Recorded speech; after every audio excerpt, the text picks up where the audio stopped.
Hello, कैसे हैं आप? मैं पवन सर आज आपके लिए लेकर आ गया हूं प्रकाश का परावर्तन, जो बिहार बोर्ड फिजिक्स का पहला चैप्टर है।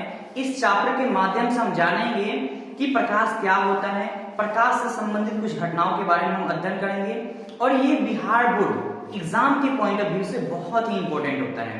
तो आप इस वीडियो को ध्यान से देखेंगे ताकि आपकी जो बोर्ड परीक्षा होने वाली है उसमें कोई भी प्रश्न आपसे छूटे नहीं। तो हम इस वीडियो को स्टार्ट करते हैं बिना कोई टाइम वेस्ट किए। ओके, तो शुरू करते हैं।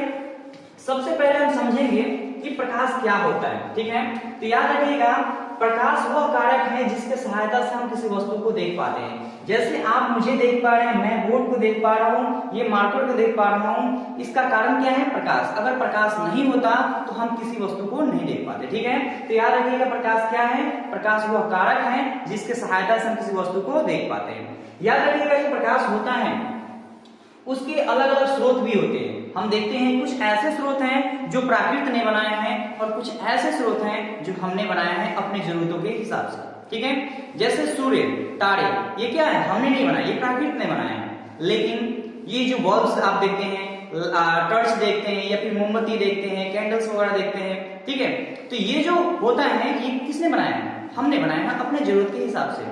लेकिन इससे भी क्या होता है? प्रकाश निकलता है। तो ये प्रकाश के मानव निर्मित स्रोत है। ठीक है, उसके बाद हम समझेंगे कि प्रकाश जो है अपने आप में क्या है? एक ऊर्जा है। प्रकाश क्या है?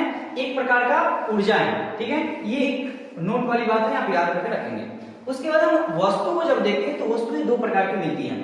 एक वैसे वस्तु जिनसे प्रकाश उत्सर्जित होता है, एक वैसे वस्तु जिनसे प्रकाश उत्सर्जित नहीं होता है। ठीक है, जब प्रकाश उत्सर्जित हो किसी वस्तु से तब उसे हम बोलते हैं क्या? प्रदीप्त वस्तु। अगर प्रकाश ना उत्सर्जित हो तो हम उसे बोलते हैं अप्रदीप्त वस्तु। तो यहाँ पे क्या है नेक्स्ट टॉपिक आपका कि प्रदीप्त वस्तु क्या होती है। याद रखिए जिससे प्रकाश उत्सर्जित होता है उसे क्या बोलते हैं? तो प्रदीप्त वस्तु कहते हैं। जैसे सूर्य हो गया, बिजली का जलता हुआ बल्ब हो गया, ठीक है, या जलती हुई मोमबत्ती हो गई, ये सब क्या है? तो प्रदीप्त वस्तुएं हैं। वहीं पे अप्रदीप्त वस्तु की हम बात करेंगे तो क्या होता है? जैसे कुर्सी, टेबल हो गया, बेंच हो गया, कुछ भी हो गया जिससे क्या प्रकाश नहीं निकलता है, उसे हम क्या कहते हैं? तो अप्रदीप्त वस्तु कहते हैं। ठीक है, आगे हम समझते हैं कि प्रकाश किरण क्या होती है। तो हमें पता है कि प्रकाश क्या होता है? हमेशा एक सीधी रेखा में गमन करती है। ठीक है, तो जब सीधी रेखा में गमन करती है, सरल रेखा में जो गमन करती है उसी को हम क्या कहते हैं? तो प्रकाश किरण कहते हैं, उसे हम प्रकाश किरण कहते हैं। ठीक है, लेकिन हमको पता है प्रकाश किरण सिंगल नहीं निकलती है, हमेशा क्या होती है? समूहों में निकलती हैं। तो वो जो समूहों में जब निकलने लगती हैं तब उसे हम क्या कहते हैं? प्रकाश किरण पुंज कहते हैं। ठीक है, यानी प्रकाश सीधी रेखा में गमन करती है तो उसे हमने क्या कर दिया? किरण कर दिया। मतलब सिंगल को अगर हम समझ पा रहे हैं तो। लेकिन अगर सामूहिक रूप से निकल पा रहा है उस स्थिति में हम क्या कहते हैं? तो ये प्रकाश जो है क्या है? ये प्रकाश किरण पुंज है। ठीक है, और ये प्रकाश किरण पुंज क्या होता है? तो हम देखते हैं तीन प्रकार के होते हैं। पहला अपसारी किरण पुंज, दूसरा समांतर किरण पुंज और तीसरा आपका जो होता है वो होता है अभिसारी किरण पुंज। ठीक है, तो हम समझते हैं तीनों होता क्या है। पहला अपसारी किरण पुंज, याद रखिएगा कि कोई एक बिंदु है जहां से प्रकाश निकल के फैल रहा है, प्रकाश निकल के फैल रहा है, तो उस स्थिति में हम उस प्रकाश को क्या कहेंगे? तो अपसारी किरण पुंज कहेंगे। समानांतर यानी ऐसे प्रकाश की किरणें जो एक दूसरे को समानांतर निकले, जैसे ये सब प्रकाश निकल रही है। ठीक है, एक दूसरे को कहीं टच नहीं कर रही है, इस स्थिति में हम इसे क्या कहेंगे? तो समांतर किरण पुंज कहेंगे, यानी समांतर किरण पुंज है। ठीक है, उसके बाद आपका अभिसारी है। अभिसारी क्या होता है? तो प्रकाश निकल के आए और कहीं एक जगह मिलते हुए प्रतीत हो। ठीक है, जैसे मान लो ऐसे प्रकाश आया और यहाँ आके मिल रहा है। ठीक है, जैसे आपने उत्तल लेंस को देखा होगा।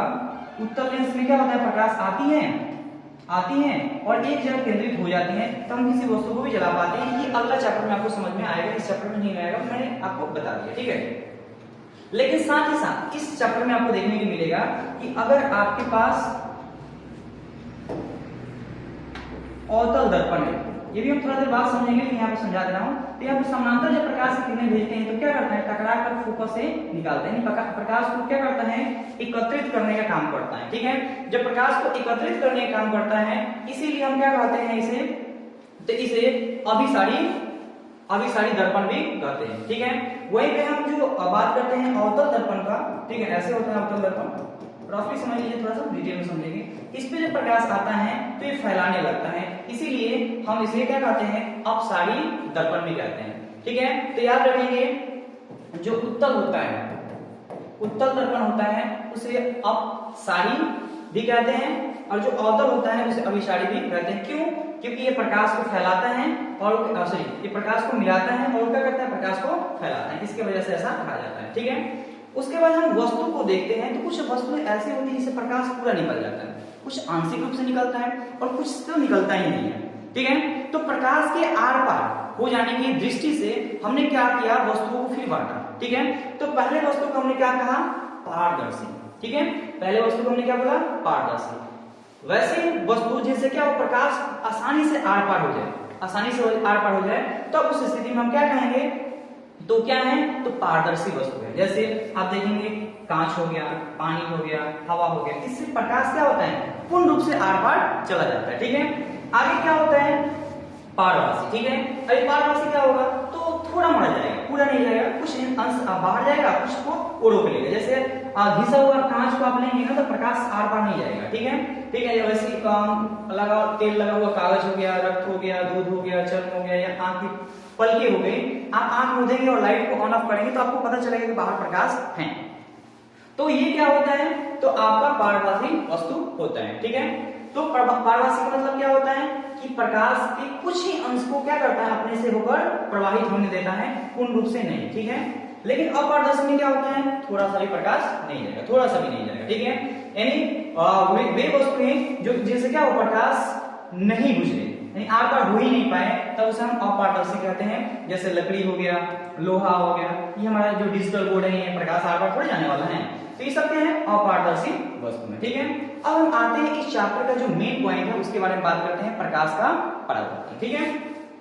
तो प्रकाश का परावर्तन क्या होता है, तो प्रकाश जब आती है, जैसे मान लो यहाँ से बल्ब से आई और टकराकर किसी दिशा में चली गई, कोई ना कोई दिशा में जाएगी, क्योंकि यहाँ पे आएगी तो टकराकर निकलेगी, ठीक है। तो प्रकाश के किसी वस्तु से टकरा के निकलने की घटना को क्या कहते हैं, प्रकाश का परावर्तन कहते हैं, ठीक है। प्रकाश का परावर्तन हम कहते हैं। आगे हम समझते हैं कि किरण आरेख क्या होता है, ठीक है। तो किरण आरेख क्या होता है, कुछ नहीं, जैसे आप प्रकाश आया ना, ठीक है, अब उस प्रकाश को आप प्रकाश को जैसे मालूम, मैं आपको यहाँ पे एक रफली समझाने की कोशिश कर रहा हूँ।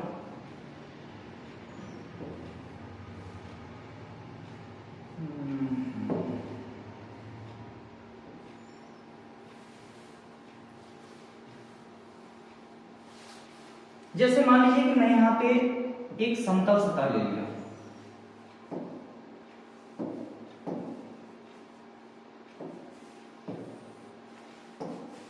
एक मैंने यहाँ पे समतल सतह लिया, ठीक है। अब ये क्या हुआ कि किरण आरेख के माध्यम से मैं आपको समझा रहा हूं, ये प्रकाश आई, प्रकाश यहाँ पे आई, तो प्रकाश जो आती है, जो प्रकाश आती है उसे हम बोलते हैं आपतित किरण,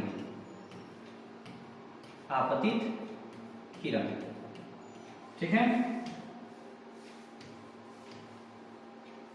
आपतित किरण रहेंगे। अब ये प्रकाश आई और टकराकर निकल गई, ठीक है, यानी परावर्तित हो गई, तो इसे हम बोलेंगे परावर्तित किरण, ठीक है। आपतित किरण, प्रकाश आई टकराकर निकल गई, परावर्तित हो गई, तो परावर्तित किरण हो गई। अब इसके बीच में अगर मैं एक लंब डालता हूं तो इस लंब को हम अभिलंब कहते हैं, अभिलंब, ठीक है।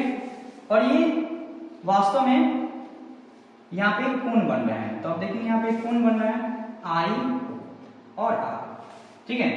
चूंकि ये आपतित किरण की वजह से ये कोण बना है, इसलिए हम इसे बोलते हैं आपतन कोण, आपतन कोण, ठीक है।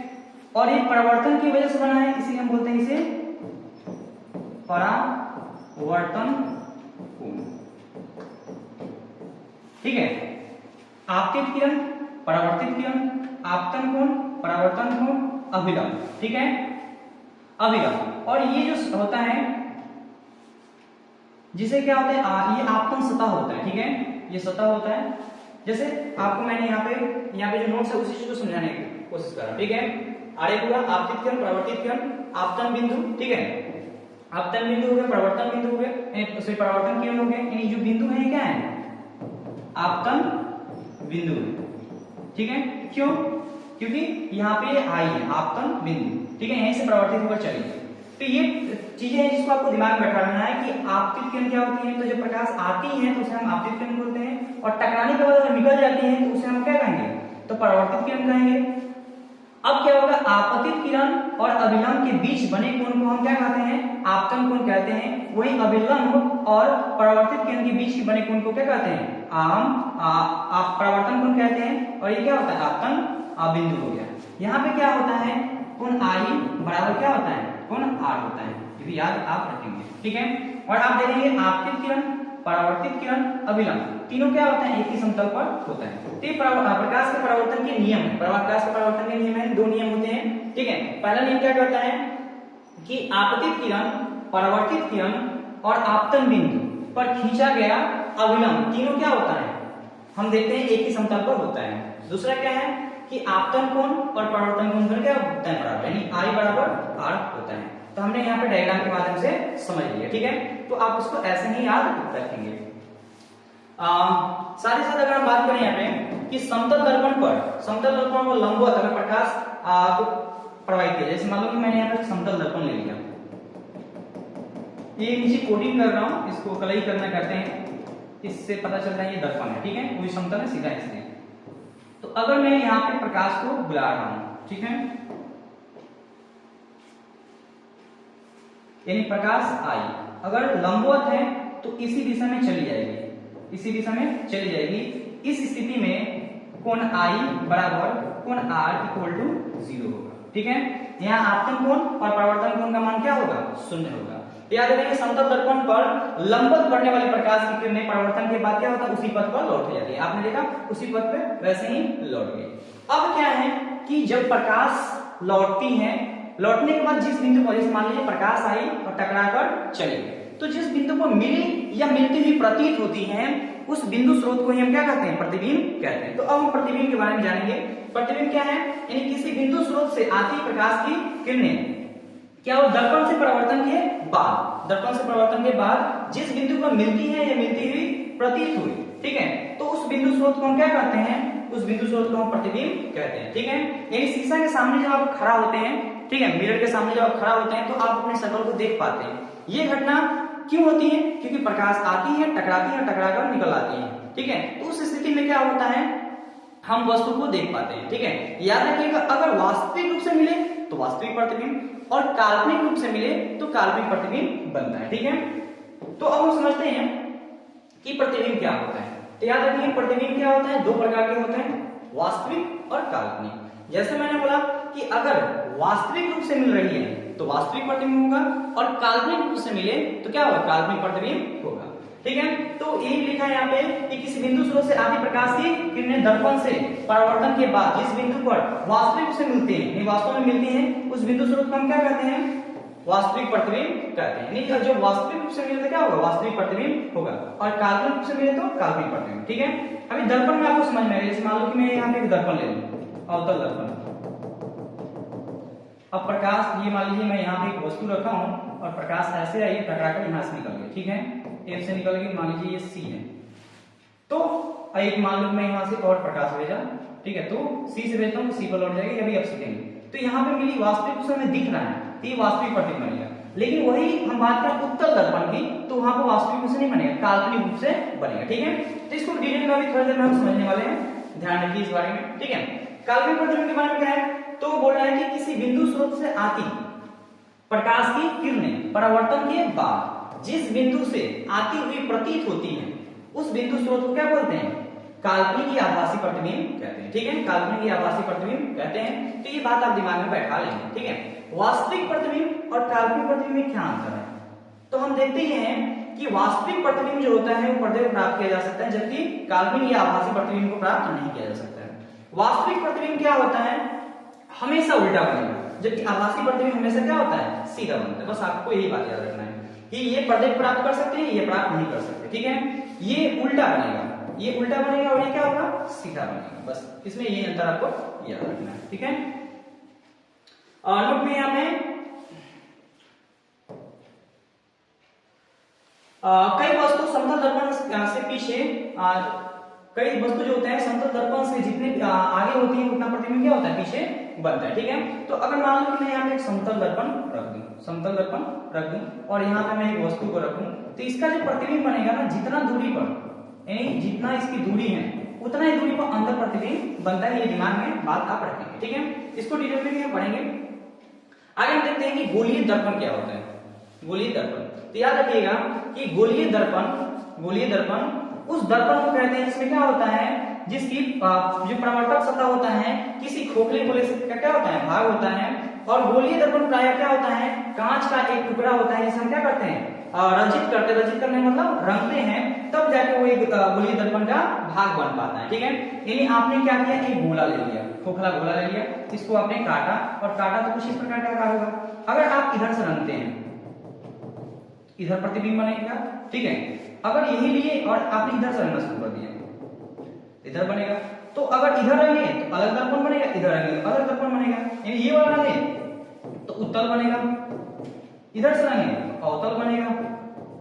तो कलई पर निर्भर करता है कि ये जो कांच का टुकड़ा है कौन सा दर्पण बनेगा। तो याद रखेंगे कि गोलीय दर्पण जो होता है, गोलीय दर्पण होता है वो दो ही प्रकार के होते हैं, या तो उत्तल या तो अवतल दर्पण होंगे। ठीक है, कांच का टुकड़ा होता है जिस वजह से हम क्या करते हैं, बनाते हैं उत्तल या अवतल बनाते हैं, उसके टुकड़े पे ही निर्भर करता है। ठीक है, अब क्या होता है कि अगर मैं बात करूं भाई, ये मैंने एक गोला ले लिया, तो इससे मैंने प्रकाश भेजा, प्रकाश क्या है, इसको बीचों बीच बांट दिया, तो इसको हम बोलते हैं प्रधान अक्ष। ठीक है, ये बीच होता है सी, जिसे हम वक्रता त्रिज्या कहते हैं। ठीक है, और इन दोनों के बीच के बिंदु को हम बोलते हैं एफ, यानी फोकस कहते हैं। ठीक है, तो याद रखिएगा इसको हम काट के ही दर्पण बनाते हैं। वही यहाँ पे लिखा है ध्रुव क्या है, तो ये जो ध्रुव है इसको हम ध्रुव बोलते हैं। ठीक है, तो याद रखना गोलीय दर्पण के मध्य बिंदु को दर्पण का ध्रुव कहते हैं। ठीक है, गोलीय दर्पण जो होता है, गोलीय दर्पण के जो मध्य बिंदु होते हैं उसे ध्रुव कहते हैं, इसे हम पी से सूचित करते हैं। यानी आप यहाँ पे जैसे एक दर्पण आप बना लिए, ये मैंने एक दर्पण बना लिया और यहाँ से प्रकाश भेजा, तो ये क्या है, ध्रुव होगा। ठीक है, याद रखेंगे ये क्या होगा, ध्रुव होगा। वक्रता त्रिज्या, ठीक है, वक्रता त्रिज्या, वक्रता केंद्र। ठीक है, ये इसी पर निर्भर करता है। हम दर्पण जब बनाएंगे तो आपको बढ़िया समझ में आएगा कि मान लीजिए कि यहाँ पे सी है, तो वास्तव में यही क्या होता है, आर होता है, यहाँ से यहाँ आर होता है। ठीक है, और ये जो वक्रता ये त्रिज्या हो गया और ये वक्रता केंद्र हो गया, यानी बीच वाला जो सेंटर है वो क्या हो गया, वक्रता केंद्र हो गया, और यहाँ से यहाँ की दूरी क्या होगी, वक्रता त्रिज्या होगी। ठीक है, तो इसमें ज्यादा आपको दिमाग नहीं लगाना है, ये बात ध्यान से प्रधान अक्ष मैंने आपको समझा दिया। ठीक है, अब दर्पण की बात करेंगे तो दर्पण हमको पता है कि तीन प्रकार के होते हैं, समतल, उत्तल, अवतल होते हैं। लेकिन गोलीय दर्पण मात्र दो ही प्रकार के होते हैं, या तो उत्तल बनेंगे या तो अवतल बनेंगे, ये दिमाग में आप बैठा कर रखेंगे बात। ठीक है, यानी गोलीय दर्पण क्या होते हैं, तो दो प्रकार के होते हैं, या तो उत्तल होंगे या फिर अवतल होंगे। ठीक है, अवतल किसे कहेंगे, यानी वैसा दर्पण जिसका क्या हो, परावर्तक सतह बाहरी की ओर क्या हो, उभरा हुआ हो, तो उसे हम क्या कहेंगे, उत्तल कहेंगे। और अवतल किसे कहेंगे, वैसा दर्पण जिसका परावर्तक सतह क्या हो, अंदर की ओर धंसा हो, उसे हम क्या कहेंगे, अवतल दर्पण कहेंगे। तो दर्पण की परिभाषा भी आपको आनी चाहिए, इस बात पे विशेष थोड़ा सा ध्यान देंगे। ठीक है, आगे हम समझते हैं कि समतल दर्पण, जैसे मान लीजिए कि यहाँ पे एक दर्पण मैंने बनाया, समतल दर्पण, और यहाँ पे कोई वस्तु रखी, मान लीजिए कि हमने मोमबत्ती को रख दिया, तो इसका जब प्रतिबिंब बनेगा इसकी क्या क्या विशेषता होगी, तो याद रखिए पहले क्या कर रहे हैं कि प्रतिबिंब दर्पण के पीछे बनता है, दर्पण ये है और इधर आपको कल्पना होगा कि इधर कोई मोमबत्ती बनी हुई है। पहला बात ये है, प्रतिबिंब का आकार वस्तु के आकार के बराबर होता है, जितना बड़ा ये होगा उतना ही बड़ा ये होगा, ये भी दिमाग में रखना। ठीक है, तीसरी बात, प्रतिबिंब वस्तु की अपेक्षा सीधा बनता है। इन देखो मैंने जैसा इधर है वैसा इधर बनाएंगे, सीधा सीधा बनेगा, थोड़ा सा अंतर नहीं होगा। पार्श्विक रूप से उल्टा होता है। ठीक है, ये पार्श्विक क्या होता है, तो याद रखना है कि जैसे मान लीजिए आप आर लिखें तो आप दर्पण में देखेंगे कुछ इस प्रकार से दिखेगा। ठीक है, यानी अपना दायां हाथ उठाएंगे तो दर्पण में बायां उठा है, बायां उठाएंगे तो दायां उठेगा, तो इसी चीज को हम क्या बोलते हैं, पार्श्व परावर्तन बोलते हैं। तो इसको आप दिमाग में बैठा कर रखेंगे। ठीक है, दूसरी बात है, प्रतिबिंब दर्पण की उतना ही पीछे बनता है जितना वस्तु दूर होते हैं। ठीक है, यानी प्रतिबिंब की दूरी और वस्तु की दूरी दोनों बराबर होती है, इतना आपको याद रखना। ठीक है, तो आज की क्लास में हम इतना ही पढ़ेंगे, बाकी का जो बचा हुआ है उसको अलग वीडियो में हम कवर करेंगे। ठीक है, अगर वीडियो आपको अच्छा लगे तो चैनल को सब्सक्राइब कीजिएगा, ठीक है, और कमेंट जरूर कीजिएगा कि आपको वीडियो कैसा लगे। Thanks for watching.